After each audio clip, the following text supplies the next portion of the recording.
السلام علیکم ورحمۃ اللہ وبرکاتہ۔ اللہ کے نبی صلی اللہ علیہ وسلم کے کھانے اور پینے کی چیزوں کا ذکر، آپ کے فقر و فاقے کا ذکر۔ حضرت عائشہ رضی اللہ تعالیٰ عنہ نے اپنے بھانجے عروہ بن زبیر رضی اللہ تعالیٰ عنہ سے فرمایا کہ یہ میری بہن کے بیٹے 2 مہینے گزرنے کے بعد ہم تیسرے مہینے کا چاند دیکھ لیتے تھے اور رسول اللہ صلی اللہ علیہ وسلم کے گھروں میں سے کسی گھر میں بھی آگ جلنے کی نوبت نہیں آتی تھی۔ حضرت عروہ رضی اللہ تعالیٰ عنہ فرماتے ہیں کہ میں نے پوچھا کہ خالہ جان پھر آپ لوگوں کا گزارا کس چیز پر تھا؟ فرمایا کہ پانی اور کھجور پر۔ اتنا ضرور ہوتا کہ رسول اللہ صلی اللہ علیہ وسلم کے کچھ پڑوسی تھے انصار میں سے جن کے یہاں دودھ کے جانور تھے، ان میں سے بعض ہدیے کے طور پر رسول اللہ صلی اللہ علیہ وسلم کو دودھ پیش کرتے تو وہ ہم کو بھی پلایا جاتا تھا۔ حضرت عائشہ رضی اللہ تعالیٰ عنہ فرماتی ہیں کہ جب سے مدینے آئے اللہ کے نبی صلی اللہ علیہ وسلم کے گھر والوں نے لگاتار 3 رات تک گیہوں کی روٹی سے پیٹ نہیں بھرا حتیٰ کہ آپ صلی اللہ علیہ وسلم اس دنیا فانی سے تشریف لے گئے۔ حضرت مسروق رحمۃ اللہ علیہ فرماتے ہیں کہ میں حضرت عائشہ رضی اللہ تعالیٰ نے خدمت میں حاضر ہوا، انہوں نے میرے لیے کھانا منگایا اور فرمانے لگی کہ میں کبھی پیٹ بھر کر کھانا نہیں کھاتی ہوں مگر میرا رونے کو دل چاہتا ہے، رونے لگتی ہوں۔ مسروق رحمۃ اللہ علیہ کہتے ہیں کہ میں نے رونے کی وجہ معلوم کی تو فرمایا کہ مجھے رسول اللہ صلی اللہ علیہ وسلم کی وہ حالت یاد آتی ہے کہ جس پر ہم سے جدا ہوئے کہ کبھی ایک دن میں 2 مرتبہ گوشت یا روٹی سے پیٹ بھرنے کی نوبت نہیں آئی۔ ایک حدیث میں آیا ہے جس کا مفہوم ہے کہ ایک مرتبہ حضرت صدیق اکبر رضی اللہ تعالیٰ نے بکری کی ایک ٹانگ ہدیے میں حضور صلی اللہ علیہ وسلم کے ہاں پیش کی۔ رات کا وقت تھا، حضرت عائشہ رضی اللہ تعالیٰ نے اندھیرے ہی میں اس کے ٹکڑے کرنے لگی۔ کسی نے کہا کہ گھر میں چراغ نہیں ہے تو فرمانے لگی کہ اگر چراغ میں جلانے کے لیے تیل ہوتا تو اس کو کھانے ہی میں استعمال کر لیتے۔ حضرت ابو طلحہ رضی اللہ تعالیٰ عنہ فرماتے ہیں کہ ہم لوگوں نے اللہ کے نبی صلی اللہ علیہ وسلم کی خدمت میں سے شدت بھوک کی شکایت کی اور اپنے پیٹ پر بندھے ہوئے پتھر دکھلائے کہ ہر شخص نے ایک پتھر باندھا ہوا تھا اپنے پیٹ پر۔ تو اللہ کے نبی صلی اللہ علیہ وسلم نے اپنے کرتہ مبارک کا پلہ اٹھایا تو کیا دیکھتے ہیں کہ اللہ کے نبی صلی اللہ علیہ وسلم کے پیٹ پر 2 پتھر بندھے ہوئے تھے۔ آپ صلی اللہ علیہ وسلم کا کھانا تناول فرمانے کا انداز۔ حضرت انس رضی اللہ تعالیٰ عنہ فرماتے ہیں کہ آپ صلی اللہ علیہ وسلم نے کبھی میز پر کھانا تناول نہیں فرمایا اور نہ چھوٹی تشتریوں میں، اور نہ ہی آپ صلی اللہ علیہ وسلم کے لیے چپاتی پکائی گئی۔ یونس جو اس حدیث کے راوی ہیں انہوں نے حضرت قتادہ رضی اللہ تعالیٰ عنہ سے معلوم کیا کہ پھر کس چیز پر رکھ کر نوش فرمایا کرتے تھے کھانا، تو انہوں نے جواب دیا کہ چمڑے کے دسترخوان پر، میز اور کرسی وغیرہ پر بیٹھ کر کھانا کھانا، اسی طرح چھوٹی چھوٹی تشتریوں میں کھانا کھانا متکبرین کا طریقہ ہے۔ رسول اللہ صلی اللہ علیہ وسلم اس طریقے کو ناپسند فرماتے تھے۔ حضرت کعب بن مالک رضی اللہ تعالیٰ عنہ فرماتے ہیں کہ نبی کریم صلی اللہ علیہ وسلم 3 انگلیوں سے کھانا تناول فرماتے تھے اور ان کو 3 مرتبہ چاٹ لیا کرتے تھے۔ حضرت کعب بن عجرہ رضی اللہ تعالیٰ عنہ کا بیان ہے کہ میں نے نبی کریم صلی اللہ علیہ وسلم کو 3 انگلیوں سے کھانا کھاتے ہوئے دیکھا، انگوٹھا، اس کے پاس والی انگلی اور بیچ والی انگلی، اور میں نے دیکھا کہ آپ صلی اللہ علیہ وسلم اپنے 3 انگلیوں کو پہنچنے سے پہلے چاٹ لیا، پہلے بیچ کی انگلیوں کو چاٹا، پھر شہادت کی انگلی کو چاٹا، پھر انگوٹھے کو۔ حضرت عبداللہ بن عباس رضی اللہ تعالیٰ عنہ فرماتے ہیں کہ رسول اللہ صلی اللہ علیہ وسلم نے ارشاد فرمایا کہ جب تم میں سے کوئی کھانا کھائے تو ہاتھ مت پہنچے یہاں تک کہ اس کو چاٹ لے یا کسی کو چٹا دے، بیوی یا غلام وغیرہ کو۔ ملا علی قاری رحمۃ اللہ علیہ نے لکھا ہے کہ 5 انگلیوں سے کھانا کھانا حریصوں کی علامت ہے۔ ہاں اگر کوئی چیز ایسی ہو کہ اس کو 3 انگلیوں سے کھانے میں دقت ہو تو مذائقہ نہیں، اس لیے بلا ضرورت چوتھی 5ویں انگلی شامل نہیں کرنی چاہیے۔ حضرت ابی بن کعب رضی اللہ تعالیٰ عنہ ارشاد فرماتے ہیں کہ نبی کریم صلی اللہ علیہ وسلم 2 زانوں بیٹھ کر کھانا تناول فرماتے تھے اور آپ صلی اللہ علیہ وسلم چوکڑی مار کر اور ٹیک لگا کر نہیں کھانا کھاتے تھے۔ حضرت جابر رضی اللہ تعالیٰ عنہ فرماتے ہیں کہ رسول اللہ صلی اللہ علیہ وسلم نے ارشاد فرمایا کہ بائیں ہاتھ سے مت کھاؤ اس لیے کہ بائیں ہاتھ سے شیطان کھاتا ہے۔ آپ صلی اللہ علیہ وسلم کی روٹی کا تذکرہ۔ حضرت ابو حازم رضی اللہ تعالیٰ عنہ کا بیان ہے کہ میں نے سہل بن سعد رضی اللہ تعالیٰ عنہ سے معلوم کیا کیا رسول اللہ صلی اللہ علیہ وسلم نے کبھی میدے کی روٹی کھائی؟ تو حضرت سہل رضی اللہ تعالیٰ عنہ نے جواب دیا کہ نبی بنائے جانے کے بعد سے وفات تک آپ صلی اللہ علیہ وسلم نے کبھی میدا دیکھا بھی نہیں۔ ابو حازم کہتے ہیں کہ میں نے پوچھا کیا رسول اللہ صلی اللہ علیہ وسلم کے زمانے میں تمہارے یہاں چھلنیاں تھی؟ تو انہوں نے جواب دیا کہ رسول اللہ صلی اللہ علیہ وسلم نے وفات تک چھلنی دیکھی بھی نہیں۔ ابو حازم نے معلوم کیا کہ جو کی روٹی بغیر چھنے کیسے کھاتے تھے پھر؟ تو حضرت سہل رضی اللہ تعالیٰ نے جواب دیا کہ پھونک مار کر جو تنکے اڑتے اڑ جاتے، باقی اسی طرح گوندھ کر روٹی بنا کر کھا لیا کرتے تھے۔ حضرت عبداللہ بن عباس رضی اللہ تعالیٰ عنہ فرماتے ہیں کہ آپ صلی اللہ علیہ وسلم اور آپ کے گھر والوں کی روٹی اکثر جوں کی ہوا کرتی تھی۔ حضرت ابو امامہ رضی اللہ تعالیٰ عنہ فرماتے ہیں کہ رسول اللہ صلی اللہ علیہ وسلم کے گھر میں جوں کی روٹی کبھی نہیں بچتی تھی۔ حضرت عائشہ رضی اللہ تعالیٰ عنہ فرماتی ہیں کہ اللہ کے نبی صلی اللہ علیہ وسلم کے گھر والوں نے آپ صلی اللہ علیہ وسلم کی وفات تک مسلسل 2 دن بھی جوں کی روٹی سے پیٹ بھر کر نہیں کھایا۔ آپ صلی اللہ علیہ وسلم کا گوشت تناول فرمانا۔ حضرت ابو ہریرہ رضی اللہ تعالیٰ عنہ فرماتے ہیں کہ ہم نبی کریم صلی اللہ علیہ وسلم کے ساتھ دعوت میں تھے تو آپ صلی اللہ علیہ وسلم کو بونگ کا گوشت پیش کیا گیا اور آپ صلی اللہ علیہ وسلم کو بونگ کا گوشت بڑا پسند تھا، تو آپ صلی اللہ علیہ وسلم نے اس بونگ کو دانت سے کاٹ کاٹ کر نوش فرمایا۔ حضرت عائشہ رضی اللہ تعالیٰ عنہ فرماتی ہیں کہ بونگ کا گوشت رسول اللہ صلی اللہ علیہ وسلم کو اس وجہ سے زیادہ پسند نہیں تھا کہ وہ لذیذ ہوتا ہے، بلکہ گوشت چونکہ کبھی کبھی پیش ہوتا تھا اور یہ جلدی گل جاتا ہے اور جلدی ہضم بھی ہو جاتا ہے، اس لیے اس کو پسند فرماتے تھے تاکہ مختصر وقت میں فراغت ہو جائے۔ اسی طرح آپ صلی اللہ علیہ وسلم پیٹھ کے گوشت کو بھی پسند فرماتے تھے، چنانچہ حضرت عبداللہ بن جعفر رضی اللہ تعالیٰ عنہ فرماتے ہیں کہ میں نے رسول اللہ صلی اللہ علیہ وسلم کو فرماتے ہوئے سنا کہ ترجمہ ہے، حدیث ہے، اس کا ترجمہ ہے یعنی پیٹھ کا گوشت بہترین گوشت ہے۔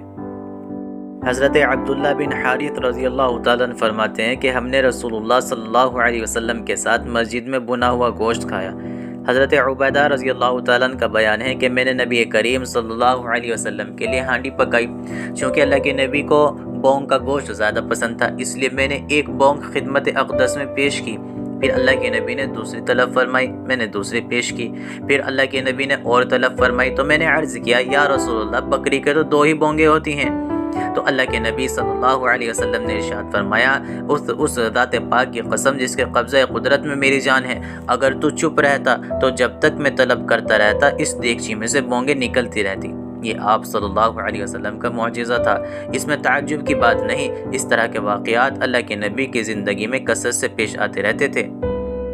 آپ صلی اللہ علیہ وسلم کی پسندیدہ سبزی۔ حضرت انس رضی اللہ تعالیٰ عنہ فرماتے ہیں کہ نبی کریم صلی اللہ علیہ وسلم کو کدو پسند بہت تھا۔ حضرت جابر بن طارق رضی اللہ تعالیٰ عنہ فرماتے ہیں کہ میں نے نبی کریم صلی اللہ علیہ وسلم کی خدمت میں حاضر ہوا تو اللہ کے نبی صلی اللہ علیہ وسلم کدو کے چھوٹے چھوٹے قطلے یعنی کہ ٹکڑے فرما رہے تھے۔ میں نے عرض کیا کہ اس کا کیا ہوگا، تو ارشاد فرمایا اس سے ہم اپنے سالن میں اضافہ کریں گے۔ حضرت انس رضی اللہ تعالیٰ عنہ کا بیان ہے کہ ایک درزی نے اللہ کے نبی صلی اللہ علیہ وسلم کی دعوت کی تو میں بھی اللہ کے نبی کے ساتھ ہوا،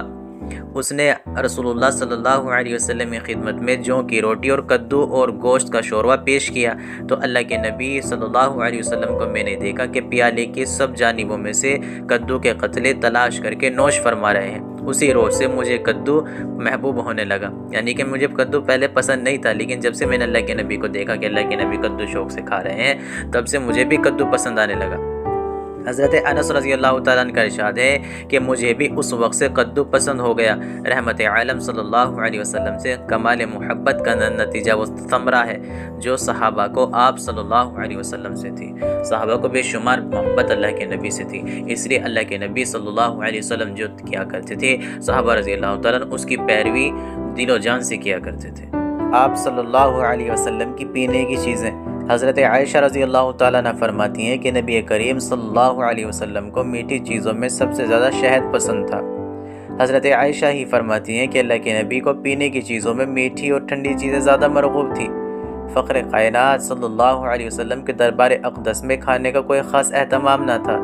جو وقت پر میسر ہوتا تناول فرما لیا کرتے تھے، لیکن میٹھے اور ٹھنڈے پانی کا خاص اہتمام فرمایا کرتے تھے۔ چنانچہ حضرت عائشہ رضی اللہ تعالیٰ عنہ کا بیان ہے کہ اللہ کے نبی صلی اللہ علیہ وسلم کے لیے سقیہ یعنی ٹھنڈا اور میٹھا پانی لایا جاتا تھا۔ سقیہ مقام مکہ و مدینہ کے درمیان تھا، یہاں ایک عمدہ اور میٹھے پانی کا چشمہ تھا۔ میٹھے پانی سے مراد یہ ہے کہ اس میں کھارا پن نہ ہوتا تھا۔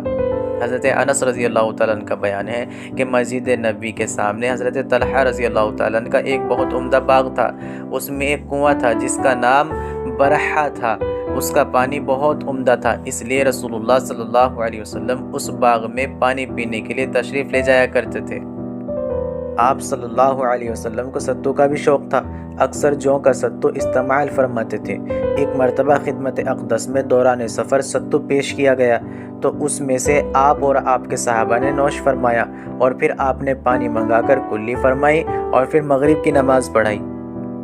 آپ کے پینے کا انداز، حضرت انس رضی اللہ تعالیٰ عنہ فرماتے ہیں کہ اللہ کے نبی صلی اللہ علیہ وسلم پانی 3 سانس میں پیتے تھے، اور ارشاد فرماتے تھے کہ اس طرح پینا زیادہ خوشگوار اور خوب سیراب کرنے والا اور آرام دہ ہے۔ حضرت عبداللہ بن عباس رضی اللہ تعالیٰ عنہ فرماتے ہیں کہ رسول اللہ صلی اللہ علیہ وسلم نے ارشاد فرمایا کہ اونٹ کی طرح 1 سانس میں مت پیو، بلکہ 2 اور 3 مرتبہ کر کے پیو، اور جب پینا شروع کرو تو بسم اللہ پڑھو، اور جب پی کر فارغ ہو جاؤ تو الحمدللہ کہو۔ حضرت ابو قتادہ رضی اللہ تعالیٰ عنہ سے روایت ہے کہ اللہ کے نبی صلی اللہ علیہ وسلم نے ارشاد فرمایا، جب تم میں سے کوئی چیز کھائے یا پیے تو اس کو چاہیے کہ برتن کے اندر بالکل سانس نہ لے۔ فائدہ، 1 سانس میں پینا طبی اعتبار سے بھی نقصان دہ ہے، بالخصوص اعصاب کو کمزور کرتا ہے، اس طرح معدہ اور جگر کو بھی مضر ہے۔ حضرت عبداللہ بن عمر رضی اللہ تعالیٰ عنہ سے روایت ہے کہ اللہ کے نبی نے ارشاد فرمایا کہ جب تم میں سے کوئی کھائے تو دائیں ہاتھ سے کھائے، اور جب پیے تو دائیں ہاتھ سے پیے، اس لیے کہ بائیں ہاتھ سے شیطان کھاتا پیتا ہے۔ حضرت انس فرماتے ہیں کہ اللہ کے نبی کی خدمت میں پانی ملا ہوا دودھ پیش کیا گیا تو اللہ کے نبی کی دائیں جانب ایک دیہاتی بیٹھے ہوئے تھے اور بائیں طرف صدیق اکبر، تو اللہ کے نبی نے خود نوش فرمانے کے بعد پہلے ان صحابی کو عطا فرمایا جو دائیں جانب بیٹھے ہوئے تھے، اور ارشاد فرمایا کہ دائیں جانب مقدم ہے۔ آپ صلی اللہ علیہ وسلم کا کھڑے ہو کر پانی پینا، امام بخاری حضرت علی رضی اللہ تعالیٰ عنہ کا واقعہ نقل فرماتے ہیں کہ عصر کی نماز کے لیے انہوں نے وضو کی اور پھر بچا ہوا پانی کھڑے ہو کر نوش فرمایا، اور ارشاد فرمایا علی رضی اللہ تعالیٰ نے کہ نبی کریم صلی اللہ علیہ وسلم نے بھی اسی طرح وضو کا بچا ہوا پانی کھڑے ہو کر نوش فرمایا تھا۔ حضرت عبداللہ بن عباس رضی اللہ تعالیٰ عنہ فرماتے ہیں کہ میں نے اللہ کے نبی صلی اللہ علیہ وسلم کو زمزم پلایا تو اللہ کے نبی نے ڈول میں منہ لگا کر کھڑے کھڑے نوش فرمایا۔ آپ صلی اللہ علیہ وسلم کی عادت شریفہ پھل تناول فرمانے میں، حضرت عبداللہ بن جعفر رضی اللہ تعالیٰ عنہ فرماتے ہیں کہ میں نے رسول اللہ صلی اللہ علیہ وسلم کو دیکھا کہ ککڑی کو تازہ کھجور کے ساتھ نوش فرما رہے ہیں۔ حضرت عائشہ رضی اللہ تعالیٰ عنہ فرماتی ہیں کہ نبی کریم صلی اللہ علیہ وسلم تربوز کو تازہ کھجور کے ساتھ تناول فرمایا کرتے تھے۔ حضرت انس رضی اللہ تعالیٰ عنہ فرماتے ہیں کہ میں نے اللہ کے نبی صلی اللہ علیہ وسلم کو خربوزہ اور کھجور ایک ساتھ تناول فرماتے ہوئے دیکھا ہے۔